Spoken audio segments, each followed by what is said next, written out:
Barbiana no eran más que 4 casas dispersas por el bosque, a 500 metros de distancia entre sí, y una pequeña iglesia.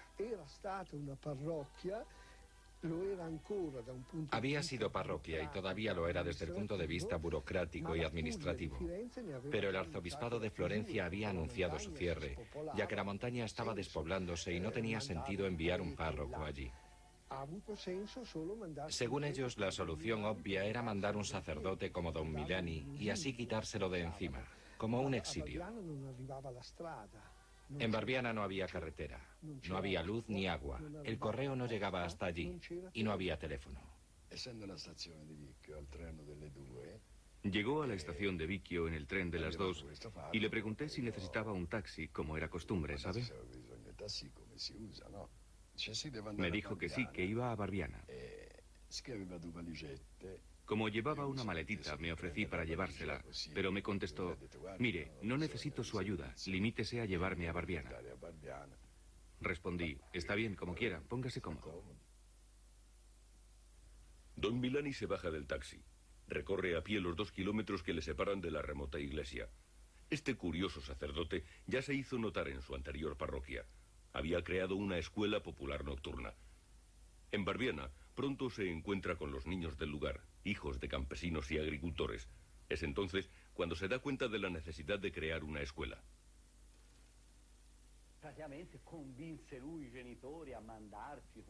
Él fue quien convenció a los padres para que nos llevaran allí. Él estuvo hablando con ellos y les convenció. Todo fue idea suya. Seguramente nuestros padres hubieran preferido ponernos a trabajar, creo yo. Llegó como un ave de presa, ¿sabe? En cuanto supo que una nueva familia había llegado a su parroquia, ¿qué hizo? Aquella misma tarde vino a casa de mis padres para hacerles entender la importancia del asunto. Y este chico dijo qué va a hacer con él. Envíele inmediatamente a la escuela. Así que al día siguiente me encontré en la clase de don Milani. Al principio, para dar confianza a los padres, don Milani creó, de acuerdo con ellos, una escuela técnica de formación profesional que posteriormente preparaba para la obtención de un diploma de diseñador industrial. Enseguida las asignaturas se diversificaron y se hicieron más generales. La escuela gratuita permitía a todos los niños continuar su educación escolar, que por entonces solo era obligatoria hasta los 11 años de edad. Lo de Barbiana no se parece en nada a un colegio. No hay pupitres ni pizarra. La clase se hace al aire libre desde abril a octubre y en invierno en el presbiterio. Al principio hay 6 alumnos, luego 12, luego 20 y más aún a medida que la escuela adquiere una sorprendente reputación. En Barbiana no hay suspensos y todo el mundo está capacitado para los estudios. Pronto, niños de los pueblos vecinos como Vicchio, San Martino, Campestri, Ponteaseve, etc., acuden a casa del cura. Me habían suspendido en el Instituto del Estado, así que no tenía alternativa. O me iba a Barbiana o dejaba de ir a la escuela. Algo no iba bien porque de los 5 años de primaria tuve que repetir 3 cursos, primero, tercero y quinto. Fui al pueblo de San Lorenzo para incorporarme a la escuela secundaria que duraba 3 años. Pero al segundo año me echaron por malas notas. Cuando acabé la escuela elemental, estuve un año con los salesianos de Borgo San Lorenzo y mi nivel de preparación era nulo.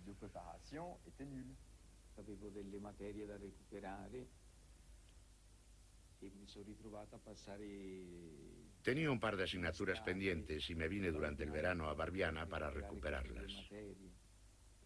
Al final la experiencia me gustó tanto que me quedé varios años más.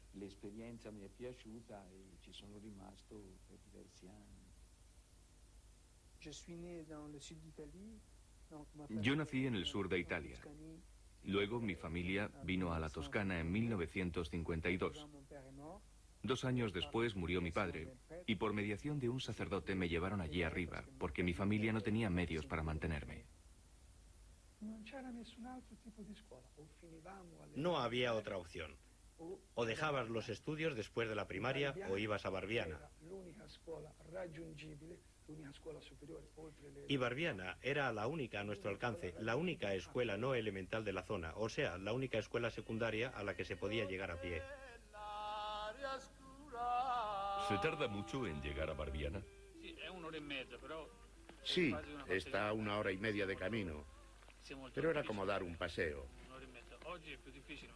Y antes tampoco era muy duro andar durante 1 hora y media. Hoy es más difícil, claro, pero en aquellos días era fácil. Cuando volvía por la noche los animales me hacían compañía. Lobos no, porque no había, pero había lechuzas y mochuelos con esos ojos tan grandes. Siempre había lechuzas y cárabos entre los árboles. Yo les oía mientras andaba y hablaba con ellos. Ellos ululaban y yo les respondía. A veces incluso me paraba 5 minutos para hablar con una familia de esas aves. Había algunas que conocía y me quedaba allí un rato por la tarde a charlar con ellas antes de volver a casa.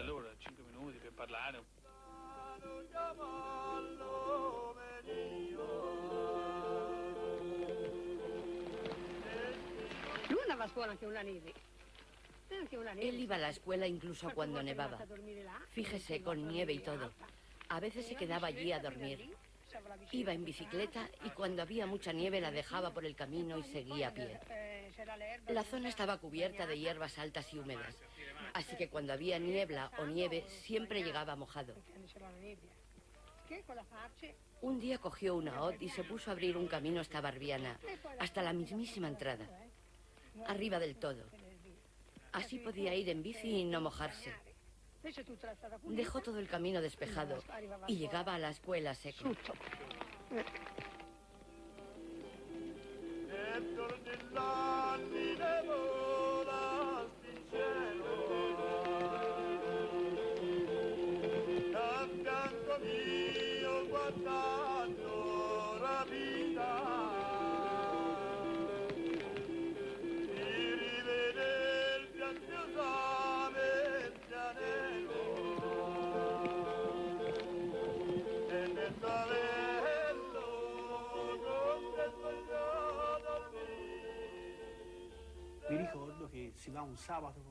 Me acuerdo que era un sábado por la tarde y se presentó en mi casa. Mi padre y mi madre le dicen, este es el chico. Pero papá, digo yo, papá, yo no voy de ninguna manera, no quiero estar dando vueltas de un lado a otro. Fue un sábado por la tarde. Me acuerdo porque mi padre tenía la tarde libre. Los sábados por la tarde no trabajaba y se quedaba con mi madre. Y allí estábamos todos juntos hablando con don Lorenzo. Y él dijo, en fin, entonces vendrás a la escuela. Empezarás el lunes. ¿Qué digo el lunes? Mañana mismo. Pero papá, dije yo, si mañana es domingo, por favor, mamá. Pero no hubo manera, tuve que empezar aquel mismo domingo.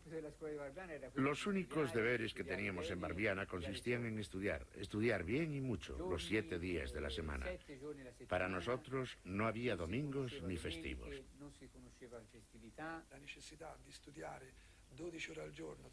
La razón de estudiar 12 horas al día y 363 días al año radicaba en el hecho de que era necesario recuperar los siglos de retraso cultural en el campo. La escuela de Barbiana no era una escuela aburrida, porque nunca hubo 2 días iguales el uno al otro, ni ninguna clase igual a otra. Había clases de astronomía. A mí me parecían fascinantes porque, para empezar, eran las más fáciles de entender. Había que estudiar el cielo y para llegar a la escuela había que hacer una caminata de 2 o 3 horas, así que había mucho tiempo para observar el cielo. Don Milano decía a menudo, no es que no tengan cultura, es que tienen otra cultura. Y me señalaba, tú cuando hablas de los árboles dices, los árboles. Mis alumnos nunca dicen los árboles, dicen el cerezo, el peral, la vid, etc. Y no es lo mismo. Tú solo dices los árboles. Casi se puede decir que me engañaba, pero de una manera positiva. Sabía, por ejemplo, que me encantaban los motores. Me gustaban los motores de 2 tiempos, de 4 tiempos. Me hacía montar y desmontar motores a la edad de 11 o 12 años. No, tenía 10 años. Tenía que montarlos, desmontarlos y luego hablar de lo que era un motor a 4 tiempos, un motor de gasolina, uno de gasóleo, el pistón. Nos pasábamos horas viendo lo que eran todas estas cosas. Después me hacía escribir una redacción sobre el tema y yo la escribía. Cuando alguno se equivocaba servía para que los demás aprendieran. Nadie se ponía enfermo. Don Milani no era un maestro de escuela, no había que engañarle. No había notas, no había ni primero ni último de la clase. No paraba hasta que toda la clase hubiera entendido la suma o la manera de resolver una ecuación, o hasta que el problema nos saliera bien a todos. Era así, si alguno no entendía algo era capaz de pasarse un día entero explicando el mismo problema. Él quería que hasta los más atrasados participaran en la clase, porque si no acababan yendo a remolque. Los más adelantados tenían la responsabilidad de evitar que se quedaran descolgados. Todos tenían que ayudarse, ¿entiende? Él nos seguía adelante hasta que todos y cada uno entendiéramos a fondo el tema en cuestión. Y si no, la clase se paraba.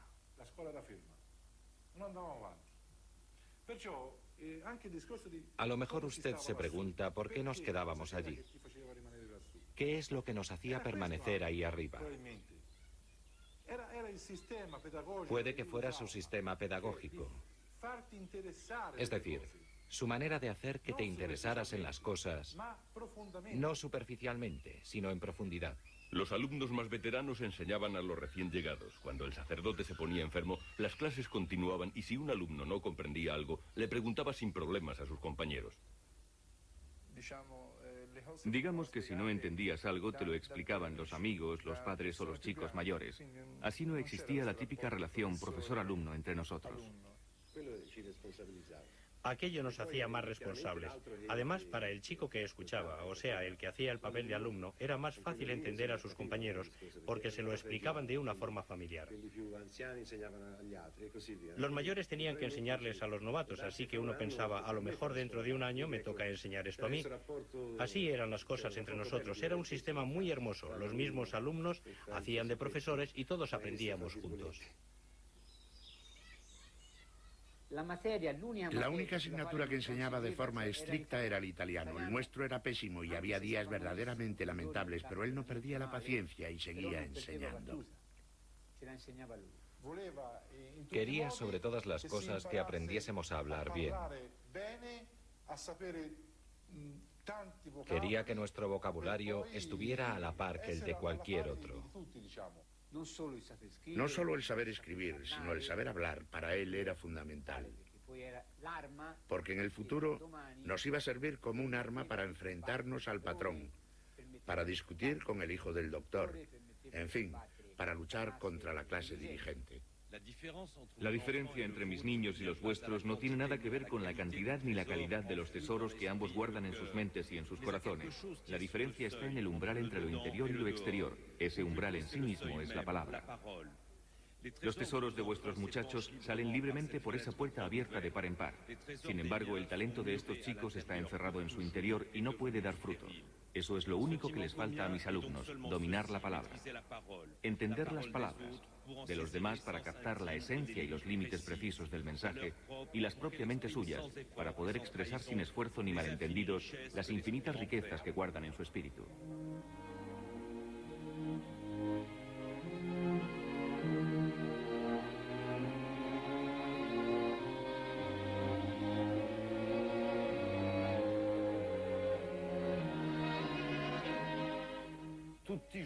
Todos, o casi todos los días, traía el periódico. A veces el domingo venía un invitado y traía otro periódico. Don Milani leía y comentaba los artículos principales. Se podía decir que era como una clase. Después de comer había 1 hora o 2 o hasta 3 de lectura de periódico. Cuando leía, a veces levantaba los ojos y miraba a ver quién estaba atento y quién no. A mí me señalaba con el dedo y me decía, Nevio, ¿qué acabo de decir? Te quedabas helado. No sabía qué hacer. Intentaba decir algo, pero me hacía sentir como un estúpido. Y decía, ¿por qué no me has preguntado? ¿Por qué no me has hecho parar si no lo entendías? Por ejemplo, si leía una palabra como, no sé, como soberano, por ejemplo, y un alumno le interrumpía y preguntaba ¿qué quiere decir soberano? Él se lo explicaba. Pero si seguía leyendo y nadie le preguntaba lo que quería decir, luego nos lo preguntaba él. ¿Qué quiere decir soberano? No sé, no lo sé. Y nos echaba un buen rapapolvo. Hablábamos del gobierno italiano, de los disturbios en Francia, de la guerra si había alguna. En aquella época estaba la guerra de Vietnam, el conflicto entre Kennedy y Cuba y todo eso. Por las noches yo pasaba mucho miedo porque, vaya, pensaba que iba a empezar la Tercera Guerra Mundial. Y yo estaba solo en Barbiana mientras mis padres estaban en Vicchio. En fin, solo tenía 11 años. Nos enseñaba geografía indirectamente. Si, por ejemplo, había pasado algo en un país africano o en los Estados Unidos de América, la clase consistía en una investigación profunda del país y del tema que se tratara. Era un método diferente, pero al fin y al cabo cubríamos todas las materias. Otro aspecto importante de la lectura del diario era que muchas veces no era fácil interpretar lo que decía y nos enseñaba a leer entre líneas, a ver cuáles eran las intenciones del periodista y cuál era el mensaje que nos quería comunicar.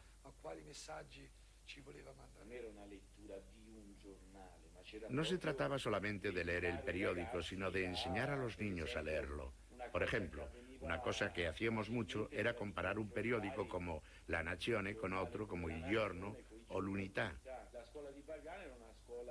En Barbiana no se inculcaban ideologías. El objetivo era enseñarnos a reflexionar por nuestra cuenta. El periódico era uno de los instrumentos que utilizaba para abrirnos una nueva dimensión.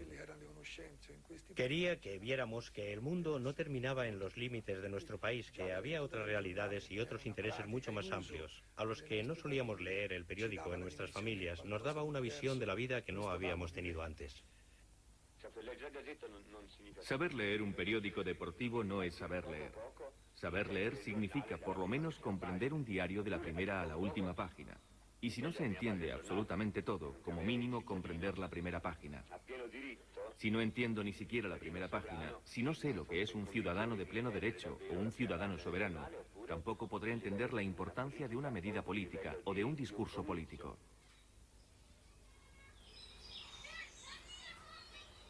Se trabajaba con entusiasmo. La escuela era una revolución, una guerra que ganar. Pero el cura era exigente y había que pagar un precio por la victoria. Cuando hablábamos de fútbol o de música se ponía como una furia. Lo del fútbol para él era peor que si habláramos de droga. Gracias a eso existe la pirámide social. Los intelectuales no hablan de fútbol. Lo que pasa es que los hijos del pueblo pierden el tiempo corriendo detrás de un balón. Él decía, hay que recuperar el tiempo perdido. Ellos no lo han tenido, sus padres tampoco. No han tenido tiempo. Ahora hay que ponerse a trabajar, hay que redoblar los esfuerzos. Y yo respondía, ten cuidado de no exagerar, puede ser agotador para los chicos. Y él, ¿pero qué dices? Es apasionante. Tienes que decirles que es apasionante. Y en fin, a veces los niños acababan bastante cansados. En los recreos jugábamos al rescate. En Barbiana también aprendimos a nadar. A los chicos del campo nos aterrorizaba el agua y por eso decidió que se hiciera la piscina, aunque tampoco había mucho tiempo para juegos. Aprendimos a conducir ciclomotores a los 11 o 12 años, porque efectivamente era un invento muy útil.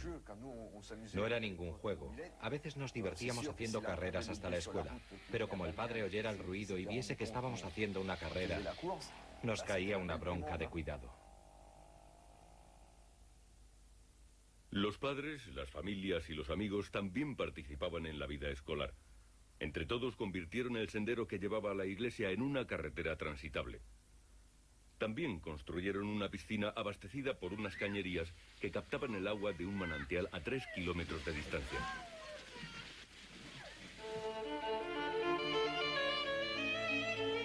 El sacerdote, a pesar de su exilio, siempre había permanecido en contacto con el mundo exterior.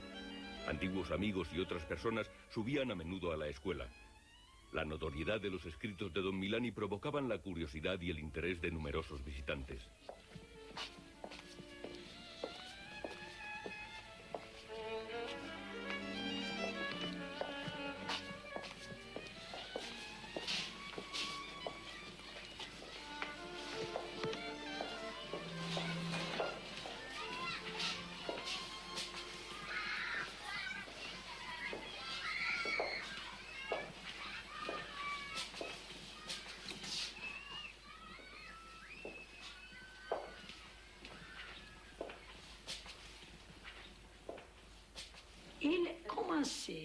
Comenzamos un día escribiendo una carta a Mario Lodi. Y fue cuando me di cuenta de que esta escuela era muy interesante. Solo llevaba 2 días viniendo a clase. Volví a la semana siguiente y seguí viniendo durante el resto del año. Hacía lo que podía. Por las mañanas iba a mi colegio y por la tarde venía aquí, donde tenía que enseñar latín al resto de los niños, porque a don Milani, aunque sabía latín, le aburría bastante enseñarlo. Cuando vengas, me decía, coges y les enseñas cómo se corta el hierro, cómo se montan las piezas y cómo se sueldan. Diles que se hagan una silla cada uno. Me parece un poco difícil, le dije. Hace falta un poco más de tiempo para hacerse una silla, sobre todo si es un chaval. Puedes decir misa, me contestó. Tú enséñales a montarlas y a soldarlas, después no te preocupes. Luego, si la sueldan mal o no lo consiguen hacer, pues nada. Porque dice, cuando se sienten encima, si lo han hecho mal, se caerán al suelo y así aprenderán más rápido a hacerlo mejor. A veces les ayudaba a estudiar historia o anatomía. Me acuerdo que estuvimos un mes estudiando anatomía. Simplemente estudiaba con ellos. Yo no era profesora de anatomía. Los chicos estaban muy atentos. A veces él les hacía alguna pregunta, o yo, pero también les decía a los chavales que preguntaran cosas e hicieran comentarios. No se trataba de que estuvieran callados como tumbas. Lo que quería es que aprendiesen. Les decía, pregunta eso, venga. Pregunta a los demás qué es esto, o bien, a ver quién te dice para qué sirve eso.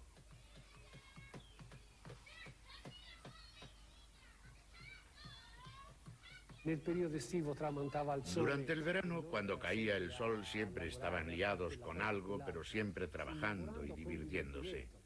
Él decía, ojalá pudiéramos ponerle un clavo al sol para pararlo, porque tenemos tanto que hacer, tantas cosas. Querían saber cuál era la orientación política del periódico en el que yo trabajaba. Preguntaban por qué el diario trataba tal tema así, etc. Querían saber con qué actitud ocupaba mi puesto. Y de repente me hicieron un auténtico examen, o mejor dicho, un juicio. Eso fue una gran sorpresa para mí.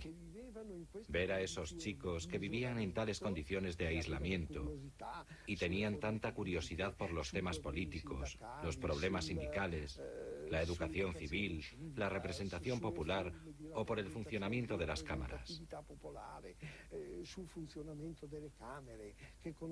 Esos chicos conocían la historia del fascismo en Europa, la historia de los hebreos, la historia de las persecuciones de los nazis, y vivían la realidad del mundo con la conciencia y el espíritu de futuros ciudadanos, y no como niños pequeños que están allí sentados para que les metan ideas en la cabeza.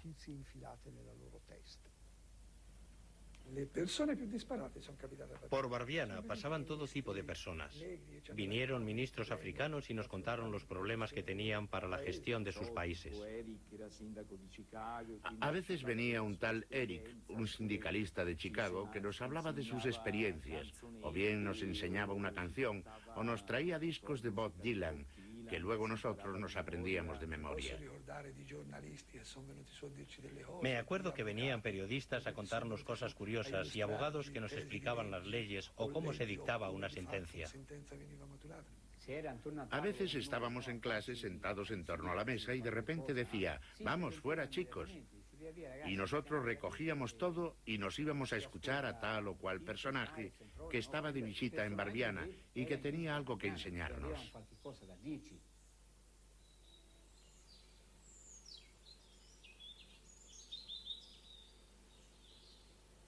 Don Lorenzo Milani ci diceva sempre che dovevamo domandare. Don Lorenzo Milani siempre nos decía que cuando veíamos a esta gente teníamos que hacerles preguntas, que teníamos que aprovechar la oportunidad para aprender algo de ellos. Decía que había que escuchar todo lo que sabían y que era bueno que viniesen a contarnos cosas. Y cuando venían estas personas, profesores, físicos, curas y demás, se enfadaba muchísimo si no les hacíamos preguntas. Les bombardeábamos a preguntas. Les planteábamos 1000 cuestiones, les interrogábamos. De esta manera les sacábamos todo lo que nos podían aportar. Me acuerdo muy bien de una vez que vino un matemático y estuvimos todo el día dando matemáticas, desde las 8 de la mañana hasta las 7 de la tarde. Aquel señor se quedó verdaderamente impresionado y dijo: yo no sería capaz de llevar una escuela de esta manera. Al día siguiente nos hacía escribir una redacción sobre la visita, sobre aquello que habíamos discutido, sobre el personaje, sobre el tema, en fin, sobre todo lo que habíamos aprendido. Un emigrante que trabaja en un restaurante inglés nos ha dicho que en Inglaterra para divorciarse basta con hacer una instancia. Una amiga alemana, Elga, dice que en Alemania para que te contraten hay que jurar no ir a la huelga nunca. Le hemos preguntado a un pastor eclesiástico sueco: si está de caza y ve moverse un matorral, ¿dispara usted? Sí, ha respondido. Y luego voy a mirar. Si es un niño, soy un asesino. Y si es una liebre, soy como todo el mundo. Nos ha impresionado mucho escuchar esto de boca de un pastor. Si la persona que venía estaba de acuerdo con él en todo, era su mejor amigo. Pero si esa persona se atrevía a poner en duda sus métodos de enseñanza, el padre le decía: pero admítalo, sus propios hijos seguramente preferirían estar todo el día jugando al fútbol antes que ir a la escuela. ¿Por qué no les compra un jukebox o les mete en un equipo infantil? ¿Por qué no? Aquello era catastrófico. Luego le decía que estaba podrido por la burguesía. Y si el invitado se dejaba arrastrar por sus ideas, que no eran en absoluto las de Don Milani, este le daba pie a que las expresara. En fin, cuando se encontraba con alguien totalmente opuesto, le rebatía y le daba una auténtica ducha fría. Nosotros conocíamos esa escena muy bien y siempre estábamos deseando que sucediera. ¿Por qué tenía esa actitud? Yo creo que con esa postura quería demostrarnos que no había que dejarse pisar por nadie. Un día nos llegó una carta diciendo que el cardenal Florid, el cardenal de Florencia, iba a venir a Barbiana. Era el gran enemigo de Don Milani. En fin, Don Milani había ido a parar a Barbiana como castigo gracias a este personaje. Digo personaje entre comillas. Llegó en un coche. Nosotros teníamos mucha curiosidad por ver este encuentro entre Don Milani y el cardenal. Digamos que el cardenal era su superior jerárquico y el padre era una persona muy obediente.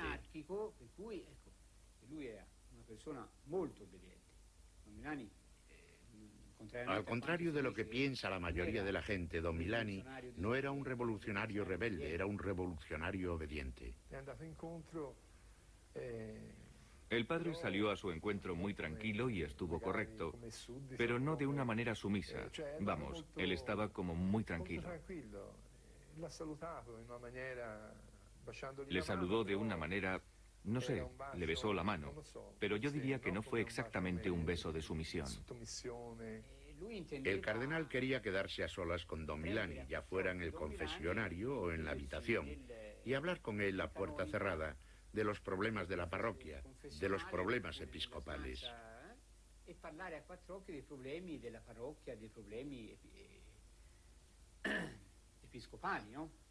Don Milani se negó inmediatamente. Dijo no, su eminencia ilustrísima debe saber que quien viene a Barbiana tiene que hablar delante de los chicos, porque ellos tienen que aprender y los demás tienen que enseñar. Aquel día fue distinto por la visita de aquel personaje, pero la manera de dar la clase fue la misma. Así que don Lorenzo Milani se sentó en su sillón y a su lado el cardenal. Pero su actitud hacia nosotros no cambió lo más mínimo.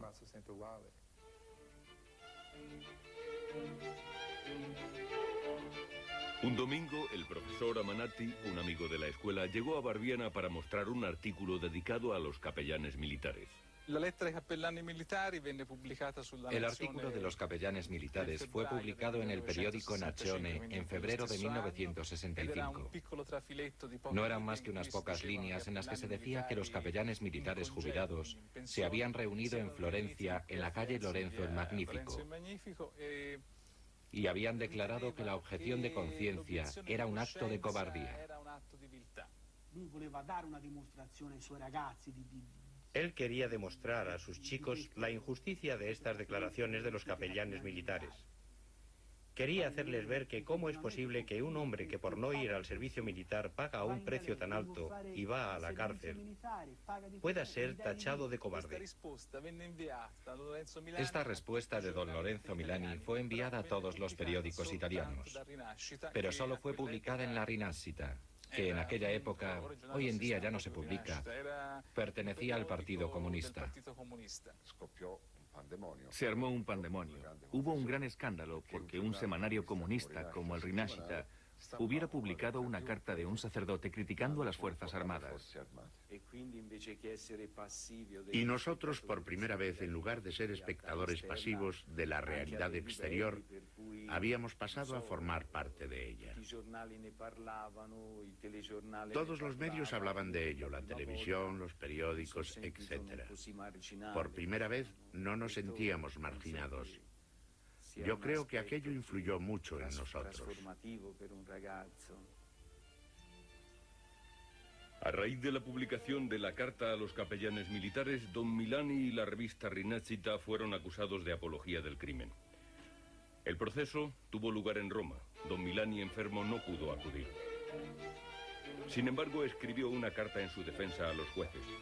Como de costumbre, este evento fue un pretexto para una reflexión conjunta y un debate en la clase, y a don Milani le brindó la ocasión de dar a sus alumnos una lección de la vida, como él solía decir.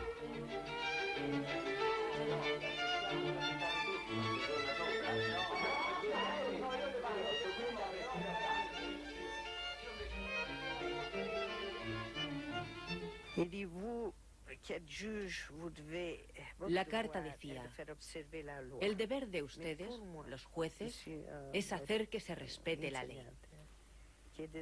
Pero yo, que soy profesor y enseño a niños que el día de mañana serán adultos, mi deber es hacerles pensar en mejores leyes para el futuro. Según los teóricos y ciertos tribunales alemanes, por el asesinato de 6 millones de hebreos solo puede responder Hitler. Pero a Hitler le negaron esta responsabilidad por estar loco, con lo cual es como si este crimen nunca se hubiese cometido al no tener autor. Solo hay un modo de salir de este macabro juego de palabras. Tener la valentía de decir a los jóvenes que son todos soberanos de sí mismos y que por tanto la obediencia no es una virtud, sino que es una de las más taimadas de las tentaciones. Que no se crean capaces de escudarse en una orden ante los hombres ni ante Dios. Es preciso que cada uno se sienta el único responsable de lo que hace.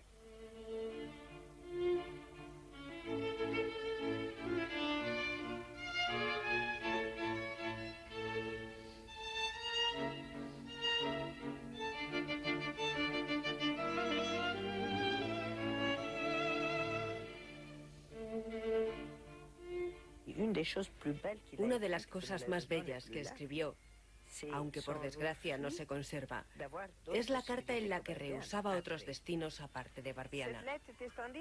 Aquella carta era espléndida. Decía: ustedes no tienen derecho de pedirme que vaya a otra parroquia así, de repente. ¿A qué parroquia quieren que vaya? Mi tarea está aquí. No la puedo cambiar.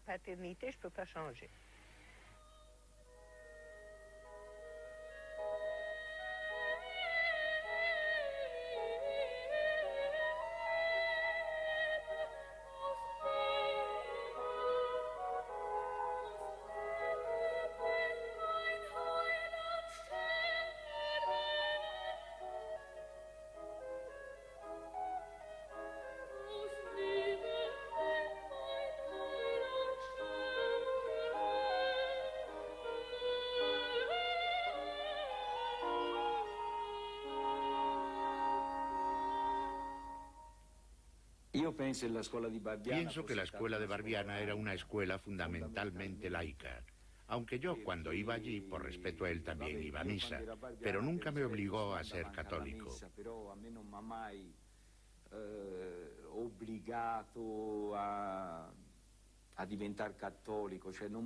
Quiero decir que nunca me habló de los sacramentos ni de la religión. El saber era presentado en términos científicos. Don Milani nunca transigía a este respecto. ¿Qué era lo que le reprochaban los profesores contrarios a don Milani? Decían, tú no estás cualificado para enseñar. Esa era la primera crítica. Luego, decían que no seguían ninguna estructura fija durante el curso y le criticaban por enseñar ciertas cosas en lugar de otras. Pero sobre todo se trataba de prejuicios de naturaleza ideológica. Esa era la verdadera herejía para ellos. Al cabo del curso, los alumnos de don Milani debían presentarse a los exámenes de la escuela pública y demostrar si la extraña cultura de Barbiana podía hacer frente a las enseñanzas de la escuela ordinaria. Nosotros, como no teníamos controles, debíamos hacer un examen todos los años. Había que prepararse un poco por libre, como si fuera para el carné de conducir. Y al final del curso, en junio, hacíamos 15 días de exámenes. Italiano, francés, matemáticas y todas las asignaturas obligatorias de aquella época. Durante el último mes había que prepararse para el examen. Para ello seguíamos un programa, pero solo durante el mes anterior al examen. Todos estudiábamos como locos porque el examen estaba cerca y queríamos sacar buena nota. Cuando se acercaba la fecha estábamos todos muy motivados y redoblábamos el trabajo sin que nadie nos dijera nada.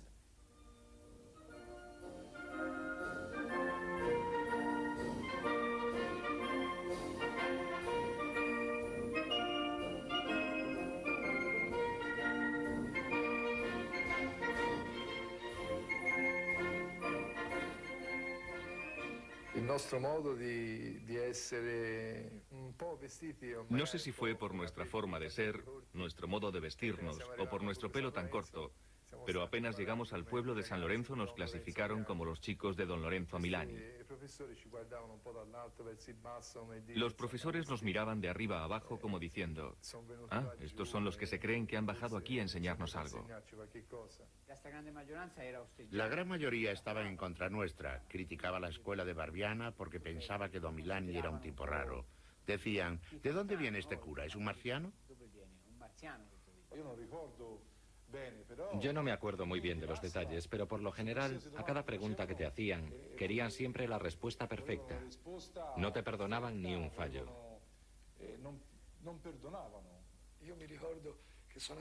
Recuerdo que fui al gimnasio y había dos pelotas, una grande y una pequeña.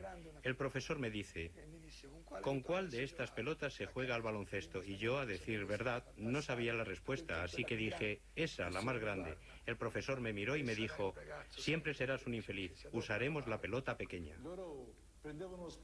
Ellos siempre buscaban el pretexto para decir cosas como, mira, ¿a que no has estudiado esto? ¿Eh? ¿Habéis visto lo que enseña ese don Milani, eh? Había preguntas que no querían responder porque, según ellos, no tenían importancia. Y recuerdo que tuve que hacer cierta presión sobre algunos profesores cuando se reunió la comisión, ya que no querían que los chicos pasaran de curso de ninguna manera. Decían, no es solo que no sepan esto o lo otro, es que además son insolentes. Y cada año, el 99,9% de los alumnos aprobaba los exámenes de la escuela estatal. Don Lorenzo me decía, no te dejes llevar por el programa que te pongan los profesores del Estado. Tú debes hacerte tu propio programa, todo tuyo, que te sirva durante toda la vida. Así verás que cuando vayas al examen todo irá bien. Si luego te quieren suspender, te suspenderán. Y si no, te dejarán pasar al próximo curso. Pero de todas maneras, no es ese trozo de papel lo que te va a servir en la vida. Don Milani decidió que durante el verano se organizarían regularmente viajes al extranjero. Alemania, Francia, Inglaterra e incluso África del Norte fueron los destinos de los alumnos de Barbiana. Solían ir de dos en dos y viajaban en tren o en autostop. Tanto en Italia como en el resto de países encontraban alojamiento gracias a los contactos realizados por la escuela, pero tenían que buscarse trabajo ellos mismos, ya fuera en fábricas, puertos, comercios, etc. Así, ganaban lo suficiente para mantenerse y por la tarde iban a clases de idiomas. Mi padre dijo, ¿pero cómo, don Lorenzo? ¿Va a mandar mi hijo a Inglaterra? ¿Está de broma? Y él contestó la vez que enviaron a Nevio, ¿qué es lo que prefiere? ¿Un niño que se esconde en las faldas de su madre o quiere un hombre? Entonces fíese de mí, tenga confianza en mí. No me rendevo conto della cosa, della situazione. Al principio no me daba cuenta de la situación. Después, cuando ya había partido en su primer viaje, empezaba a pensar en todos los riesgos que corría el chico haciendo autostop. Luego me preocupaba menos, pero durante el primer viaje, bueno, tuvimos que confiar en Dios y en el buen hacer del sacerdote, porque si no... Pero de todas formas, él siempre lo organizaba de manera extraordinaria, con todos los números de teléfono, todos los puntos de acogida, todo por escrito. Los chicos solo tenían que seguir ciertas instrucciones y así, según él, las cosas no podían ir mal. Nevio Santini, feligrés de mi parroquia y alumno mío, viaja con la autorización de sus padres. Va a Inglaterra para estudiar inglés. Su compañero Paolo Lendi le espera en casa de Mr. Barnals, en el 34 de Elena Road, Reilly. En caso de necesidad, ruego me telegrafíen. Lorenzo Milani, párroco de Barbiana, Vicchio.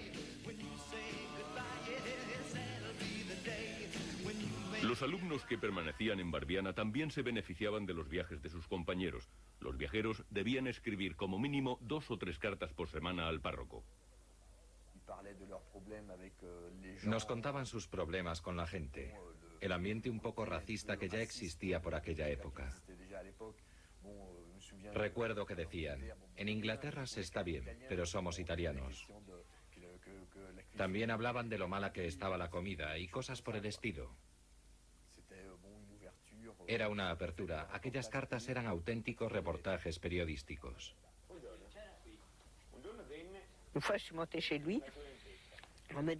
Una vez fui a su casa y me dijeron que no podía verle porque se había enfadado con un muchacho.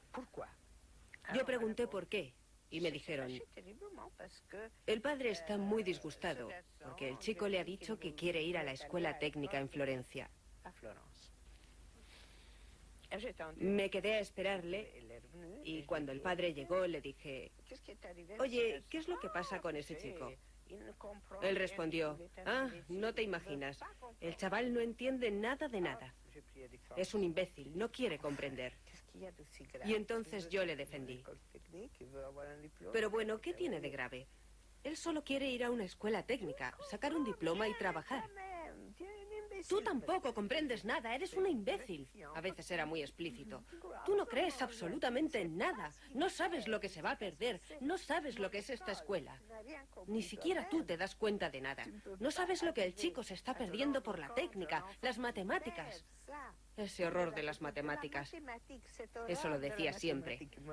Siempre hay tiempo para aprender eso, pero lo otro, en cambio... Él conocía bien a sus alumnos y sabía dónde les quería llevar. Era muy útil aprender idiomas, porque es interesante que un obrero pueda, por ejemplo, comunicarse con sus compañeros de otras nacionalidades.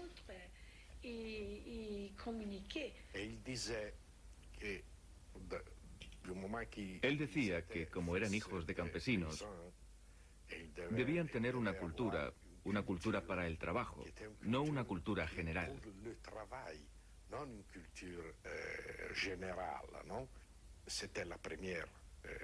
Esa fue la primera pregunta que le hice a don Milani.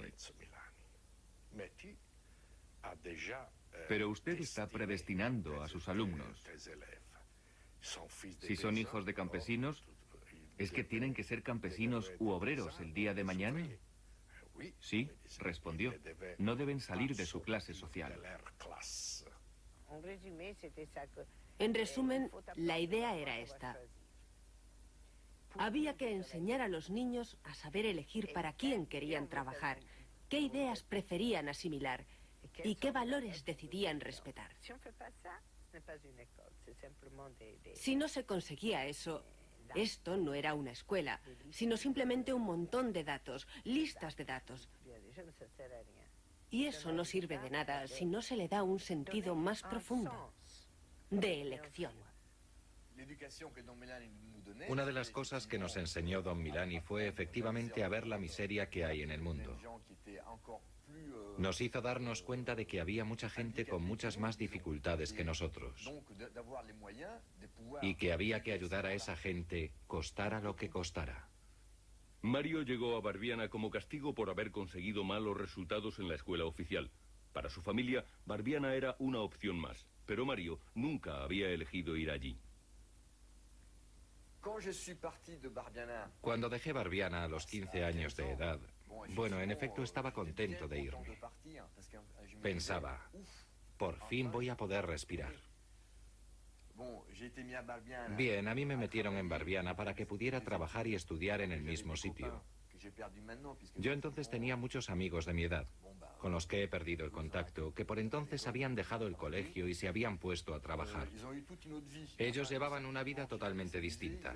Aunque trabajaban, el sábado y el domingo salían a divertirse. Iban a bailes, tenían novia, tenían moto o bicicleta, iban a jugar al fútbol. Nosotros no teníamos nada de eso. Una vez por mes un barbero subía a Barbiana para pelarnos. Eso ya era una mala pasada. Era como en el ejército. Llevábamos el pelo tan corto como los reclutas. No éramos libres, de hecho estábamos hechos a su imagen. Todo lo que puedo decir es que nos trataban como adultos, aunque en realidad solo teníamos 11 años. Eso es lo único que puedo reprocharle a la escuela. Los chicos de Barbiana eran un poco distintos de los demás, cada uno a su manera. Estaban acostumbrados a hablar de una manera especial. Yo creo que esta pequeñísima escuela destacaba mucho entre las demás. Pienso que sería maravilloso ver salir silbando de mi escuela a un vástago vigoroso y diferente a los demás, con todos sus secretos íntimos, con una infinidad de ideas en común conmigo y una multitud de secretos que no compartirá con nadie. Sería maravilloso, en mi vejez, recibir un tirón de orejas de un muchacho, porque eso es signo de que el chico ya es un hombre y no necesita protección. Esa es la finalidad de toda escuela, educar a muchachos para que al fin lleguen a ser más grandes que ella misma, tan grandes que puedan reírse de ella. La escuela debería esperar ansiosa al glorioso día en que su mejor alumno diga, pobre vieja, no comprendes nada. Y la escuela respondería renunciando a conocer sus secretos, feliz solamente con saber que sus hijos están llenos de vida y de rebeldía. En los años posteriores, don Milani cayó gravemente enfermo y al principio de 1967 su enfermedad empeora. Nosotros nos enteramos de forma muy natural. Un día llegó don Cesare con los análisis de sangre. Estábamos todos en clase y nos dijo, bueno, tengo un linfogranuloma, que es en una palabra leucemia. Y como vio que no habíamos entendido la palabra linfogranuloma, nos dijo a todos, coged la enciclopedia y buscad su significado. Y de esta manera nos preparó para su muerte, de forma tranquila.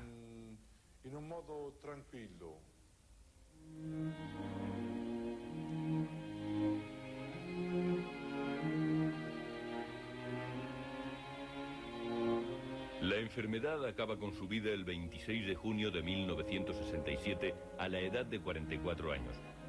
Don Milani había solicitado que le enterraran en Barbiana, vestido con su hábito sacerdotal y con sus botas de montaña.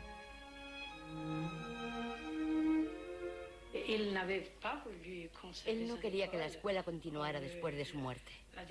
En el último año no había aceptado alumnos nuevos.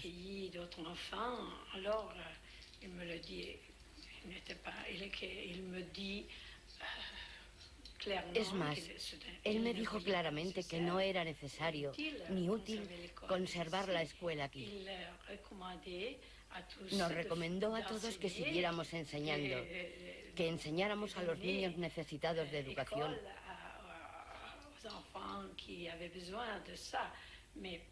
Pero que no hiciéramos un culto de Don Milani, sino todo lo contrario. Don Milani y sus alumnos habían escrito un libro, Carta a una maestra de escuela, una vigorosa crítica al sistema educativo oficial. Se publicó un mes antes de su muerte y tuvo un éxito resonante. De este libro solo tengo buenas palabras que decir. En mi vida me he sentido tan entusiasmado por algo como para verme, en cierto modo, obligado a decir a los demás, leedlo. Aunque este libro utiliza la escuela como argumento concreto, en realidad trata sobre la sociedad italiana, sobre la calidad de la vida en Italia. El éxodo rural, antes frenado por la aparición de la escuela, volvió a tomar fuerza y los caseríos de la zona fueron quedando desiertos. Un domingo, después de una reunión, los alumnos decidieron cerrar la escuela. Los que quedábamos en Barbiana cuando murió Don Milani hubiésemos deseado continuar con su labor y mantener vivo ese espíritu. Hoy en día me causa mucho pesar, porque me hubiera gustado ver lo que hubiese pasado, lo que hubiésemos podido aportar. Pero para ser sincero, una vez muerto Don Milani, consideré aquella experiencia terminada. En cuanto murió Don Milani, prácticamente murió la escuela también. Lo hablamos entre nosotros, no crea que nos escondimos de la verdad. Dentro de cada uno de nosotros se hallaba el deseo de emprender algo, de seguir adelante, pero no teníamos la fuerza, ni hablando sinceramente, las cualidades para hacerlo. La escuela de Barbiana murió con su tiempo.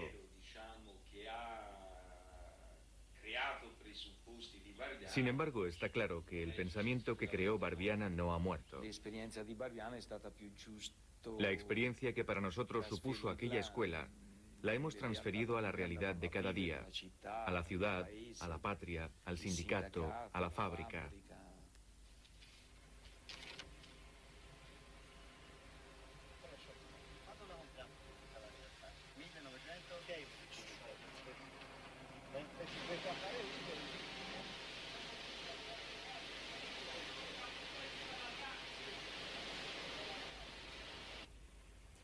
Al salir de Barbiana, los muchachos antes tímidos y rechazados por el sistema educativo tuvieron que encontrar su lugar en la vida.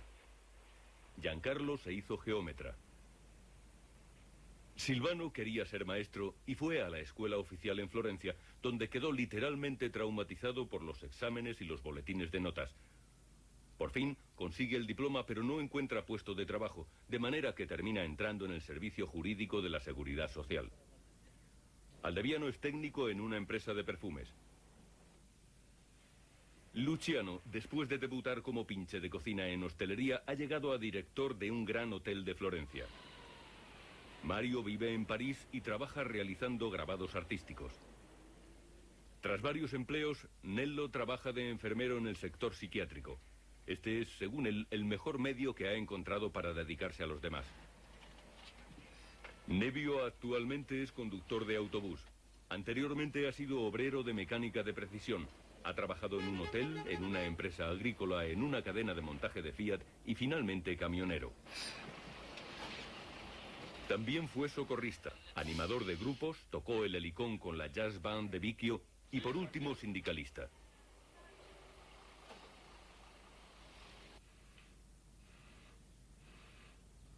Mauro empezó trabajando de peón en los ferrocarriles. Enseguida llegó a ayudante de estación y tras varias promociones internas se convirtió en el jefe de estación de Vicchio. Es el responsable sindical de su sector. Tren regional procedente de Florencia llegará por la vía 2. Más o menos al mismo tiempo, su compañero Mileno fue nombrado jefe de estación de Borgo y curiosamente fue elegido delegado sindical del sector vecino. Fabio entró de obrero en una empresa de mecánica. Pronto se adscribe al sindicalismo y rápidamente pasa a ocupar puestos de responsabilidad en Florencia hasta que la crisis golpea a su empresa a finales de los años 80. 250 obreros fueron al paro y él se alzó como portavoz de los más afectados. En cierta ocasión criticó a su sindicato que según él no cumplía con su función y decidió informar a la prensa. En resumen, ¿qué te ha aportado la escuela de Barbiana? Me ha enseñado a no bajar la testa. Yo diría que me ha enseñado a no bajar la cabeza ante nadie y a manifestar mi propia opinión abiertamente, sin esconderme. Mientras que antes quizá hubiera tenido miedo de expresar mis ideas, mis propios sentimientos. Tras salir de Barbiana, Eduardo también se hizo responsable sindical. En la misma época creó junto a otros antiguos alumnos de Barbiana unas escuelas destinadas a los niños con problemas de fracaso escolar. Después fundó una comunidad en forma de cooperativa agrícola y desde 1985 es educador especializado. Sea cual sea la tarea, todo acto debe hacerse de acuerdo con la conciencia de uno. Así decía una de las enseñanzas de Don Milani. Pero tras el cierre de Barbiana, las cosas han cambiado mucho. Yo también he luchado, pero luego, con el tiempo, he terminado por resignarme. Es decir, te acabas dando cuenta de que la gente también busca otro tipo de satisfacciones que no tienen que ver con socializar o con el placer de la solidaridad. Pero debo decir que a largo plazo el pensamiento de Barbiana y de Don Milani era un pensamiento minoritario. A lo mejor desde un punto de vista histórico global vencerá, pero nadie quiso vivir con tal nivel de coherencia porque quizás era inalcanzable o quizás utópico, no lo sé.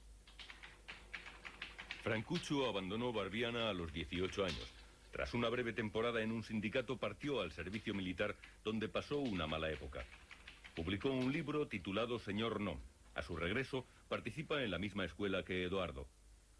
Al cabo de 3 años decide partir a Bangladesh y termina haciéndose enfermero especializado en enfermedades tropicales. Su deseo de justicia y de compromiso social le lleva a vivir entre los más pobres. Pero no puede compartir completamente la situación de las gentes del país y se da cuenta de que su estilo de vida, diferente al de los nativos, representa un testimonio de injusticia. Él personifica muy a su pesar un modelo social que suscita el deseo de promoción de unos en detrimento de otros. Termina volviendo a Italia y crea junto a otros compañeros un centro dedicado a los conflictos norte-sur. Da conferencias y participa en la escritura colectiva de libros a fin de dar a conocer los problemas del tercer mundo. Desde el punto de vista de Barbiana, ¿qué visión tiene de usted mismo? Creo que estoy en una situación bastante contradictoria siempre. En cuanto a mí, lo que yo creo que debería ser el comportamiento más adecuado... En fin, si dependiera de mí no viviría aquí. Mi elección sería rápida. Probablemente estaría en Bangladesh. Siempre estuve convencido de que esa era la opción más justa, no porque creyera que allí podría echarle una mano a la gente para salir de su situación, sino simplemente porque era la decisión correcta en lo que concierne a la clase. Si vives con los pobres, tienes la seguridad de que el día que ellos decidan cambiar las cosas, estarás de su lado. Si vives con los ricos no tienes esa seguridad. Más bien existe la posibilidad contraria, que estemos frente a ellos apuntándoles con el cañón. Eso me hace sentir mal.